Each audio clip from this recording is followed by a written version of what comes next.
Thank you, Nate. As you know, gatherings have been immensely impacted by our reaction to coronavirus.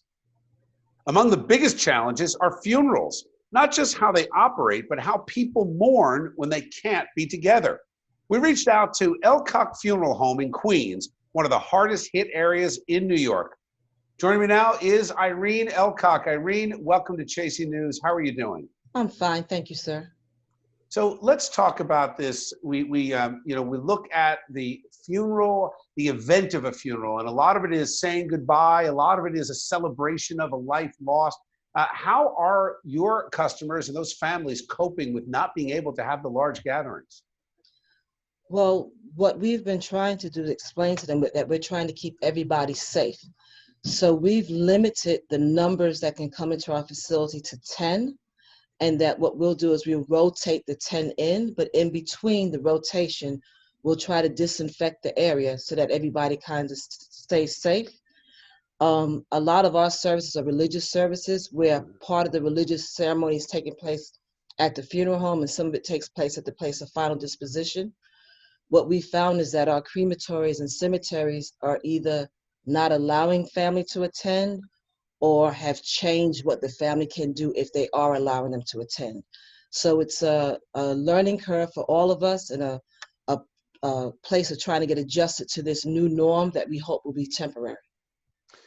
Yes, we certainly hope this will be passing very soon. What are you telling the families on? What's the emotional toll that this takes on people? I have to imagine it's very heavy. There is a heavy emotional toll. A lot of family members have not seen their loved one recently, and whereas they would normally have traveled to come in, they're not able to. We fortunately have the ability to webcast, so if the family opts to do that, we can still let the family members that were not able to attend to see the service through webcast, but they won't be able to touch and hug their families like they would have in order to give them that reassurance that we're all in this together and we're just sharing love. Thank you very much, Thank you. Irene. Nice to talk to you. Thank you. Be well. Thanks. You too. All right, let's bring in clinical psychologist Dr. Jeffrey Gardere to weigh in and expand on this conversation. Jeff, welcome back. Good to see you. I know you were listening in as I spoke to Irene. First, give me your impression from a psychological standpoint of what Irene was saying in terms of how challenging this is. We see the seriousness of what's going on with this COVID-19 pandemic, that it is even impacting some of our most sacred rituals and changing them in a way that we really haven't done ever, changing in a way that's unrecognizable, and that may even come into and interfere with the grieving process. So about hundreds of thousands of people dealing with this just over the past few weeks.